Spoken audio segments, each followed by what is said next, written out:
Hello to all student of BSc third year. आज हम DNA replication पढ़ेंगे। Myself Abhilasha Chaudhary, your botany teacher. चलिए DNA replication शुरू करते हैं। डीएनए का प्रतिलिपिकरण।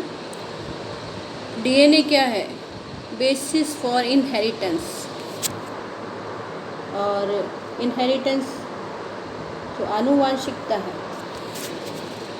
ओके, एक पीढ़ी से दूसरी पीढ़ी में कैसे लक्षण as it is pass out होते हैं वो हम डीएनए रेप्लिकेशन के द्वारा जान सकते हैं, क्योंकि डीएनए रेप्लिकेशन जो है कोशिका विभाजन से तुरंत पहले होता है। Fundamental processes occurring in all cell for transfer of genetic information to daughter cell. Daughter cell में एक कोशिका से दो कोशिकाएं जब बनती है तो पहली कोशिका को, जो पुरानी कोशिका, उसको मातृ कोशिका और बनने वाली नई कोशिकाओं को पुत्री कोशिकाएं कहा जाता है। तो ये सारी जो प्रोसेस है जिससे सारे की सारी जो इन्फॉर्मेशन डॉटर सेल तक पहुंचती है वो डीएनए रेप्लिकेशन के थ्रू पहुंचती है। और देखिए इसमें लिखा है each cell must replicate before DNA division. DNA का रेप्लिकेशन होना बहुत ही ज़रूरी है डिवीज़न से पहले। और डीएनए, ये क्वेश्चन बहुत बार पूछा जाता है और इम्पॉर्टेंट भी है। कौन सा? कि DNA is copied during the S phase of interface. Okay, जैसा इधर देखिए ये जो सेल साइकिल दिखाया है, ठीक है। इस सेल साइकिल में इंटरफेज है, यहाँ देखिए एम फेज है, यहाँ पर मियोसिस या माइटोसिस होता है। उसके बाद G1 फेज़ आती है और G1 फेज़ के बाद ये S फेज़, संश्लेषण सिंथेसिस फेज़, और ग्रोथ टू G2 फेज़ आती है। ये 4 फेजेस हैं सेल साइकिल के अंदर। सेल साइकिल आपने बहुत डिटेल में पढ़ रखा है। और जो माइटोसिस होने के बाद जो कोशिकाएं बनती हैं वो G1 फेज़ में प्रवेश करती है। एक और चीज़ है, यहाँ जैसे G0 फेज़ लिखा हुआ है, ये क्या चीज़ है? G0 फेज़, कभी कभी कोशिकाएं जब परिपक्व हो जाती है या विभेदित हो जाती है तो उसके बाद वो सेल सिंथेसिस नहीं करती, सेल डिवीज़न नहीं करती आगे। तो वो एक ऐसे फेज़ में पहुंच जाती है। ये कोशिका विभाजन का कोशिका साइकिल किसके लिए है? उसके लिए जब सेल डिवीज़न बार बार हो रहा हो, है ना। लेकिन अब जब पुत्री कोशिका बन गई है और वो किसी ऐसे एक विशेष कार्य के लिए विभेदित हो गई है, अब उसको आगे सेल डिवीज़न नहीं करना है। जैसे कि नॉर्मल जो अडल्ट फेज़ में जब बॉडी पहुंच जाती है और उसके बाद सेल डिवीज़न बंद हो जाता है, तो कोशिकाएं G0 फेज़ में, ये जो G0 फेज, इसको शांत फेज या क्वेसेंट फेज़ कहा जाता है।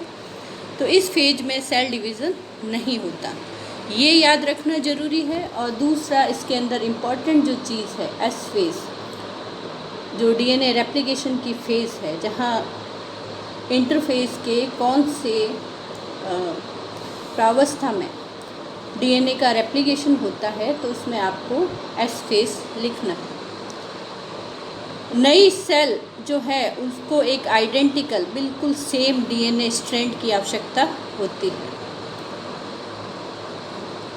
तो जो डीएनए रेप्लिकेशन है वो कैसे कैसे होता है, तो कुछ मॉडल्स दिए गए हैं। सब ने जब कोई चीज़ के ऊपर काम होता है तो वो अपने अपने हिसाब से प्रपोज्ड करते हैं कि इस तरह से होता होगा, फिर उसको प्रूफ करके बताते हैं। तो कंजर्वेटिव मॉडल है कि कंजर्वेटिव मॉडल में ये कहा गया, ये देखिए जो कंजर्वेटिव मॉडल है इसमें क्या कहा गया कि ओरिजिनल जो डीएनए है, दो तो बनते हैं लेकिन एक में वो पूरा पुराना वाला ही रहता है और एक बिल्कुल नया बनता है। एक दूसरा जो मॉडल था डिस्पर्सिव, इसमें कहा कि थोड़ा दोनों स्ट्रैंड में थोड़ा थोड़ा पुराना थोड़ा थोड़ा नया डीएनए पाया जाता है।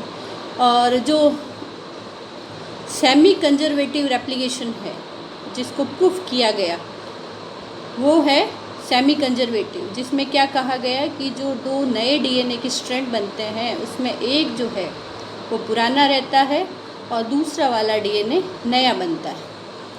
ठीक है, तो आपको जो याद रखना है वो कौन सा है, सेमी कंजर्वेटिव रेप्लिकेशन, आधा डीएनए पुराना और आधा नया।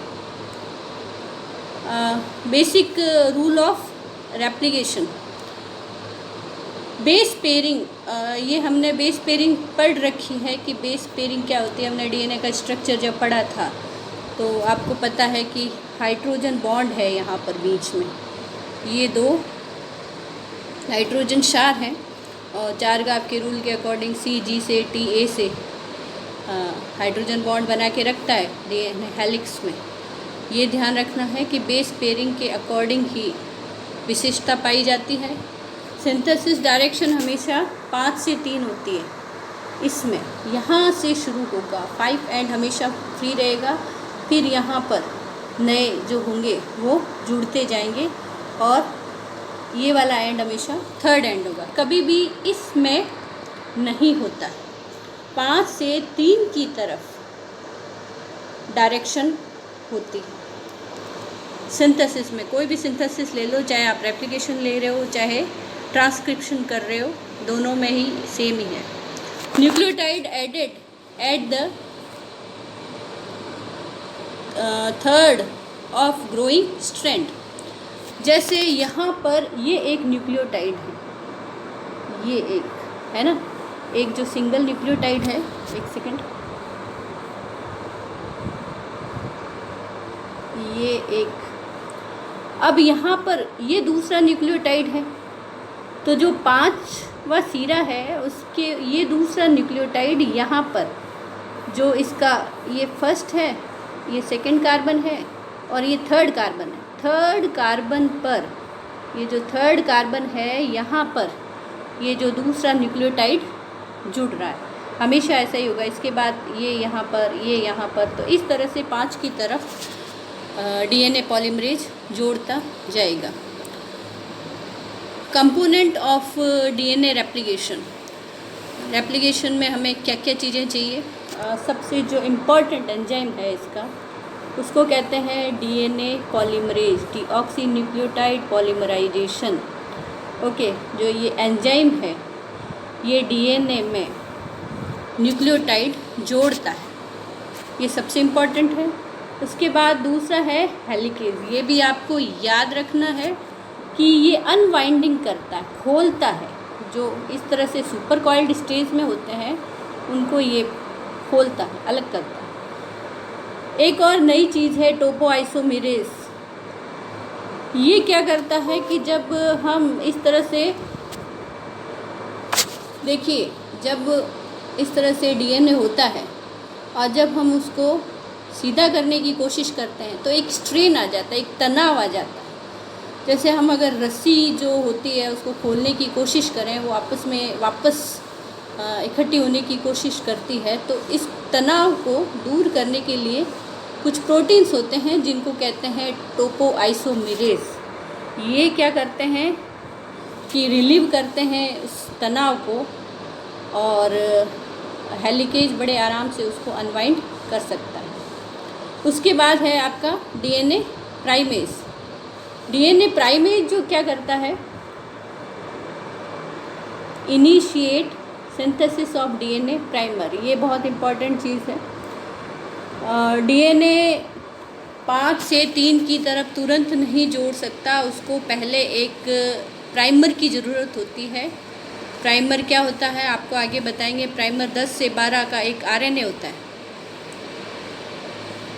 आरएनए पाया जाता है 10 से 12 या 15 बेस पेयर का, पहले एज ए टेम्पलेट वो जोड़ा जाता है, तो इसका जो निर्माण है वो डीएनए प्राइमेज करता है, ये भी एंजाइम है। उसके बाद कुछ एसएसपी प्रोटीन्स होते हैं जिनको कहते हैं सिंगल स्ट्रैंड बाइंडिंग प्रोटीन्स। ये क्या करते हैं कि वापस डीएनए की क्या टेंडेंसी होती है, डीएनए क्या करता है कि जब अनवाइंड होता है, खुलता है, हाइड्रोजन बॉन्ड टूटता है। तो जैसे ये बिल्कुल पास पास में आते हैं, वापस से बॉन्ड बनाने की कोशिश करते हैं। तो ये एसएसपी प्रोटीन क्या करता है कि इनको रिलीव करता है। रिलीव मतलब वापस बॉन्ड नहीं बनाने देता।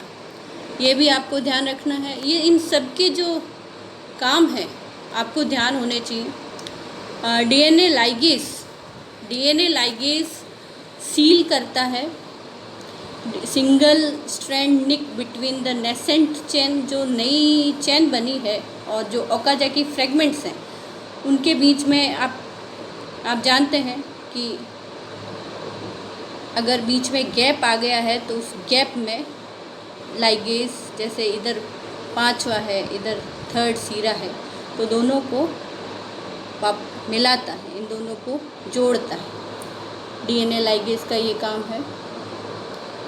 फिर नेक्स्ट स्लाइड में हम देखते हैं स्टेप्स इन डीएनए रेप्लिकेशन। क्या स्टेप हैं डीएनए रेप्लिकेशन में? सबसे पहले तो identification of origin of replication, ORC एक जगह पाई जाती है, वहाँ पर ओरिजिन ऑफ रेप्लिकेशन होता है। ओके, पहले तो आइडेंटिफाई किया जाता है पॉलीमरेज के द्वारा, वहाँ पर फिर अनवाइंडिंग, खुलना शुरू होता है डबल स्ट्रैंडेड डीएनए और सिंगल स्ट्रैंडेड टेम्पलेट बनाता है। ओके, जैसे ये डीएनए है, ये यहाँ पर एक खुलना शुरू होता है और यहाँ से एक सिंगल स्ट्रैंड बनाएंगे डीएनए का, क्योंकि अलग अलग करता है दोनों को। उसके बाद initiation of DNA synthesis and elongation, फिर शुरुआत होती है, प्रारंभन होता है। उसके बाद जब हो जाता है लीडिंग लैगिंग स्ट्रैंड, हम आगे बताएंगे। प्राइमर रिमूवल, जो आरएनए का प्राइमर बनाया है उसको रिमूव किया जाता है और जो नए डीएनए के टुकड़े हैं उनको आपस में जोड़ा जाता है।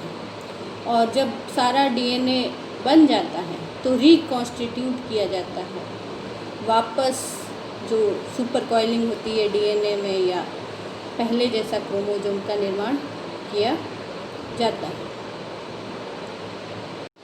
इस डायग्राम में दो न्यूक्लियोटाइड दिखाए गए हैं, दो न्यूक्लियोटाइड शो हो रहे हैं।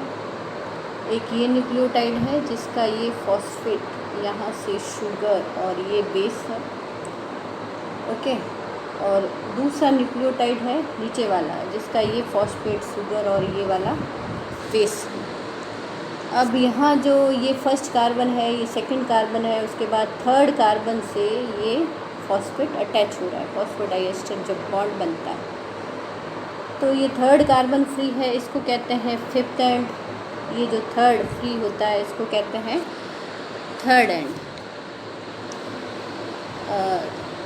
जुड़ता कैसे है आप देखिए, इसके अंदर ये टेम्पलेट डीएनए है, टेम्पलेट डीएनए जिसकी हमें कॉपी करनी है। इसमें देखिए इसका कम्प्लीमेंट्री, यहाँ पर कम्प्लीमेंट्री जोड़ा जा रहा है। जैसे ये हाइड्रोजन बॉन्ड बन रहा है और अब जो नेक्स्ट आएगा वो यहाँ पर हाइड्रोजन बॉन्ड बनाएगा। तो ये नया आ रहा है, इसके पास H3PO4 कंडीशन होती है और इसमें क्या होता है कि ये जब यहाँ पर आएगा तब H2O निकल जाएगा, जल अपघटन होगा और इसके साथ साथ 2 P निकल जाएंगे और इस तरह से ये अटैच हो जाएगा। ओके, तो ये यहाँ पर जो थर्ड है, ये यहाँ पर जो थर्ड एंड है इसका यहाँ से जुड़ रहा है, ये फिफ्थ एंड है और थर्ड एंड पर फिर जोड़ दिया जाता है, फिर इसका थर्ड एंड फ्री हो जाता है। तो ये एंड हमेशा थर्ड रहता है और ये एंड हमेशा फिफ्थ रहता है।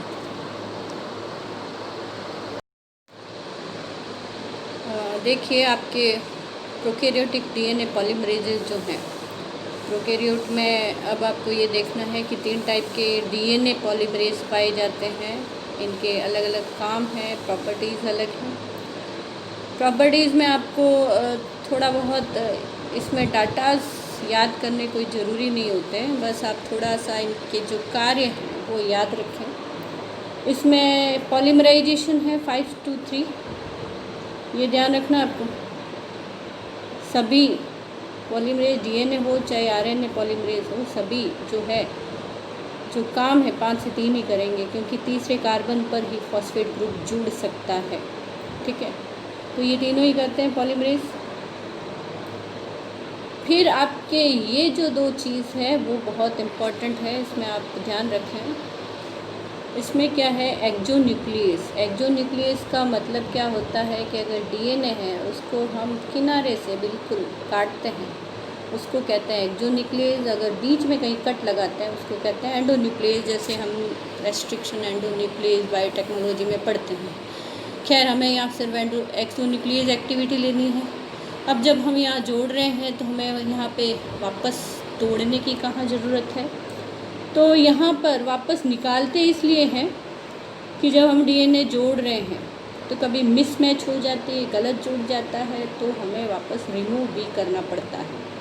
ओके, ये डीएनए रेप्लिकेशन बहुत हाईली एफिशिएंस होता है, बहुत क्षमता इसकी, बहुत कम म्यूटेशन पाया जाता है, बहुत कम गलतियाँ पाई जाती हैं। ठीक है, तो ये जो एक्टिविटी है ये भी इसी एंजाइम में पाई जाती है। इसी एंजाइम में जैसे 5 से 3 की तरफ, यहाँ 5 है, यहाँ 3 की तरफ है, अगर कोई इस तरफ से काटता है तो इसको 3 से 5 कहते हैं। ये जो एक्सोन्यूक्लियस एक्टिविटी है ये सिर्फ फर्स्ट में पाई जाती है, तीनों में पाई जाती है, 3 से 5 तीनों में पाई जाती है। पर ये ध्यान रखना है आपको कि 5 से 3 जो एक्टिविटी है वो सिर्फ पॉलीमरेज फर्स्ट में पाई जाती है। बस ये इसमें इतना ही आप याद रखिए। बाकी इसमें जो पॉलीमरेज थर्ड है वो हमारा main enzyme polymerase third. Polymerase first और सेकंड का भी अपना यूज़ है, लेकिन वो ज़्यादातर स्टार्टिंग में और रिपेयर जो होती है डीएनए के बनने के बाद एक और प्रोसेस है, डीएनए की रिपेयर भी की जाती है। किसी म्यूटेशन की वजह से गलती हो जाती है तब भी रिपेयर होता है, कहीं टूट वगैरह जाता है तब भी रिपेयर होता है। तो उस प्रोसेस में ये सारे पॉलीमरेजों की आवश्यकता होती है। नेक्स्ट में आपके प्रोकैरियोटिक में स्टार्टिंग कैसे होती है। स्टार्टिंग में आप ध्यान रखिए, डीएनए पर एक जगह होती है। ओके, डीएनए का ऐसा एक डीएनए पर ऐसी जगह होती है, जैसे ई कॉलाई का एग्जाम्पल दिया है, उस जीन को कहते हैं, उस जगह को कहते हैं ओरिसी, ओरिजिन ऑफ रेप्लिकेशन की जगह। ओके, रेप्लिकेशन के स्थल। यहाँ पर सबसे पहले डीएनए खुलना शुरू होता है। यहाँ पर आपके जो कुछ ये 245 बेस पेयर लंबा होता है, इसमें कुछ कंजर्व्ड यानी संरक्षित, बदलते नहीं है, जो कभी भी किसी भी स्पीसीज़ में ऐसे कुछ सीक्वेंस पाए जाते हैं, जैसे 4 9 base pair repeats, 3 13 base pair repeats. ये यहाँ पे रिपीट्स दिखा रखे हैं 9 9 9, ये जो ब्लू लाइंस हैं ये कुछ रिपीट्स हैं जहाँ पर ये हमेशा सुरक्षित रहते हैं। और ये रिपीट्स जहाँ जहाँ आएंगे वहाँ पर जो डीएनए ए बॉक्स है या डीएनए बी बॉक्स, आगे डिस्कस करेंगे क्या चीज़ है, तो ये यहाँ पर ऐड होंगे। ये जो प्रोटीन है डीएनए ए बॉक्स के, ये सारे प्रोटीन यहाँ ऐड होंगे और इसको खोलना शुरू करेंगे। इनिशिएशन कैसे होता है, ये देखिए यहाँ पर ये जो कॉम्प्लेक्स दे रखा है, कॉम्प्लेक्स में आप देखिए ये यहाँ पर ये रिपीट्स हैं, और रिपीट्स यहाँ पर डीएनए ए जो प्रोटीन्स हैं वो बहुत सारे यहाँ पे इसके अराउंड बंध गए हैं।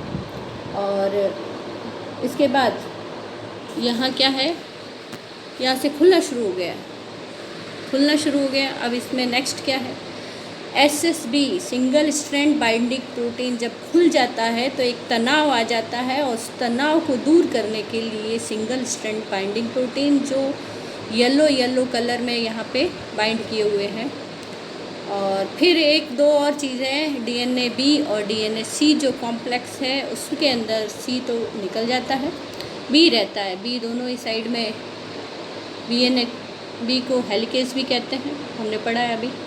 ओके, तो ये भी ग्रुप ऑफ प्रोटीन्स कह सकते हो, एंजाइम्स है जो इसको खोलता है। इलॉन्गेशन की प्रोसेस है।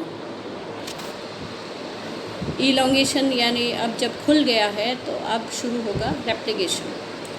रेप्लिकेशन आपको इसमें आपने थोड़ा सा पढ़ रखा है कि 2 स्ट्रैंड हैं। जब टेम्पलेट फॉर्क खुल गया है, एक तरफ 5 से 3 ऐसे, दूसरी तरफ 5 से 3 इस तरह से बनेगा, क्योंकि टेंडेंसी यही है कि थर्ड पे ही जुड़ता है नया आने वाला न्यूक्लियोटाइड। ओके, पहले प्राइमेज जुड़ता है जो प्राइमेज का निर्माण करता है, फिर इसके अंदर डीएनए पॉलीमरेज और थर्ड होलो एंजाइम, थर्ड वाला जो हमारा डीएनए पॉलीमरेज थर्ड जो इम्पॉर्टेंट एंजाइम है वो यहाँ आके बाइंड करता है।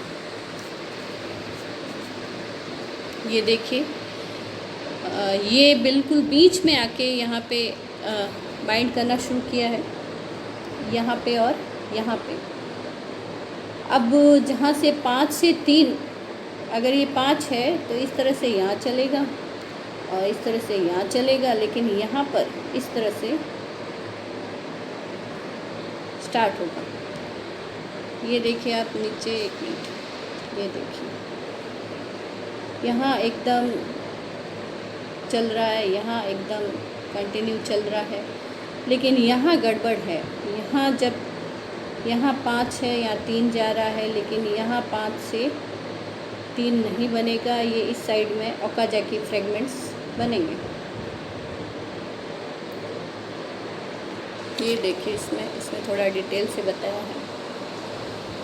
एक तरफ लैगिंग स्ट्रैंड्स बनते हैं, एक तरफ लीडिंग स्ट्रैंड। यहाँ जो रेड है वो लीडिंग स्ट्रैंड है, कंटिन्यू है। ये यहाँ पे कंटिन्यू स्ट्रैंड है, कंटिन्यू बन रहा है, लेकिन यहाँ पर देखिए ओकाजाकी फ्रेगमेंट्स लिखा हुआ है। ओके, यहाँ पर क्या होता है कि टुकड़ों में बनता है, टुकड़ों में ये बनता है।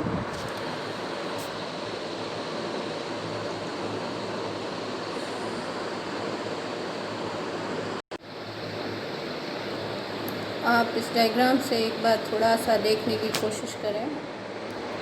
जैसे इस डायग्राम में आपके दिखाया हुआ है, यहाँ से जो डायग्राम है 5 से 3 बिल्कुल कंटिन्यू, इसको कहते हैं लीडिंग स्ट्रैंड। ओके, अब यहाँ पर अगर ये वाला पोर्शन हमें कॉपी करना है, ये वाला पोर्शन, तो कैसे कॉपी होगी? फिर क्या होगा कि हमें यहाँ, क्योंकि ये यहाँ पे 5 इधर है, 3 इधर है, हम जानते हैं कि जो कॉपी है वो होती है 5 से 3 की तरफ। अब जो हमारा पूरा डीएनए पॉल सेकंड है वो यहाँ पर दोनों ही फ्रेगमेंट के एक साथ जुड़ा हुआ है। समझ रहे हैं आप इस चीज़ को? ये जब यहाँ से चलता है तो 5 से 3 की तरफ कंटिन्यू करता जाता है, ये यहाँ पे सरकता जाता है। लेकिन यहाँ पर तो 3 इसका 5वां भाग है, यहाँ 3 से 5 ये जोड़ नहीं सकता इस तरह से।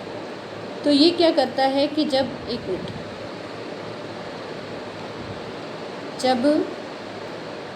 वापस, जैसे ये पॉलीमरेज डीएनए पॉलीमरेज थर्ड यहाँ पर बाइंड है। अब आप इसको कोशिश कीजिए समझने की कि इस हिस्से में जब इसको शुरू करना है तो यहाँ तो थर्ड सिरा है, तो ये 3 से 5 तो जोड़ नहीं सकता, 5 से 3 की तरफ ही चलेगा हमेशा। तो यहाँ क्या करता है, ये यहाँ से शुरू करता है, इतना जोड़ता है, फिर जब ये खिसक के यहाँ आ जाएगा, यहाँ से कंटिन्यू चल रहा है, इसको कोई प्रॉब्लम नहीं है।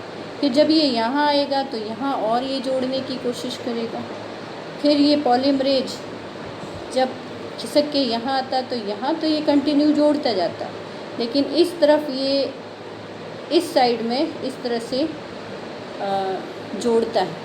ठीक है, तो ये जो फ्रेगमेंट हैं ये 3, इधर ये थर्ड, ये तीनों जो फ्रेगमेंट हैं, ये तीनों फ्रेगमेंट इस तरह से अलग अलग अवेलेबल है। इस तरह पूरा कंटिन्यू नहीं है, इसके डिसकंटिन्यूस कहते हैं। इनको ओकाजाकी फ्रेगमेंट भी बोलते हैं। ये क्वेश्चन आता है काफ़ी बार, ओकाजाकी फ्रेगमेंट। ये जो स्ट्रैंड है उसको लीडिंग स्ट्रैंड कहते हैं, इसको कहते हैं लैगिंग स्ट्रैंड। ये आपको ध्यान रखना है। और अब आप देखिए कि अब इनको जोड़ने के लिए लाइगेज एंजाइम की रिक्वायरमेंट होगी। इस तरह से टुकड़ों टुकड़ों में डीएनए, ये जो थोड़ा सा पोर्शन देख रहे हैं जो डार्क ब्लू है, यहाँ पर आरएनए प्राइमर जुड़ा हुआ है। एक ही आरएनए प्राइमर की आवश्यकता है, लेकिन यहाँ पर बार बार आरएनए प्राइमर जोड़ा जाता है, क्योंकि डीएनए जो पॉलीमरेज होता है वो प्राइमर पर डिपेंड करता है। प्राइमर होगा तभी ये उसके ऊपर आगे डीएनए न्यूक्लियोटाइड जोड़ सकता है।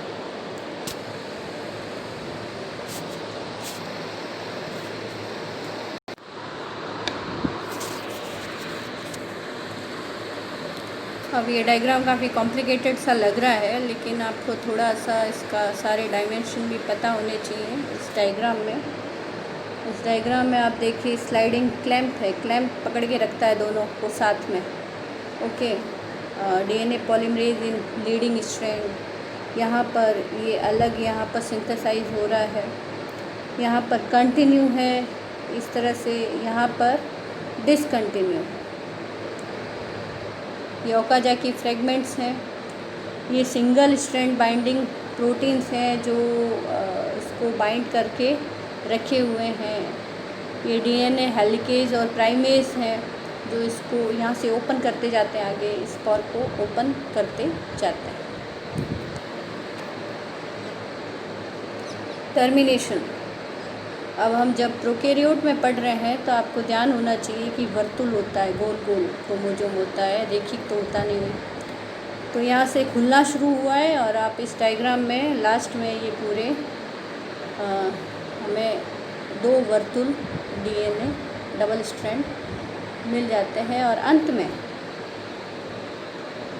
टोपोआइसोमेरेज जो सेकंड है, इसके द्वारा ये बिल्कुल ही अलग अलग कर दिए जाते हैं। ये भी आपको थोड़ा सा ध्यान है। E coli is completed through the use of termination sequences and TUS protein. After replication daughter DNA remain linked as catenanes. अब ये जो 2 लिंक है इसको क्या कहते हैं? कैटेनेंस। ये जो लिंक है इसको टोपोआइसोमेरेज 4 आता है और ये इसको डीकैटेनेशन कर देता है, अलग अलग कर देता है। और ब्रेक इज़ मेड, और एक ब्रेक होता है और 2 डॉटर मॉलिक्यूल्स डीएनए के अलग सेपरेट हो जाते हैं। तो ये सारा डिस्कस आपको करना है, इसमें क्या रिक्वायरमेंट है, इनिशिएशन कैसे होता है, फिर बीच में इलॉन्गेशन कैसे होता है और टर्मिनेशन कैसे होता है। Thanks for watching.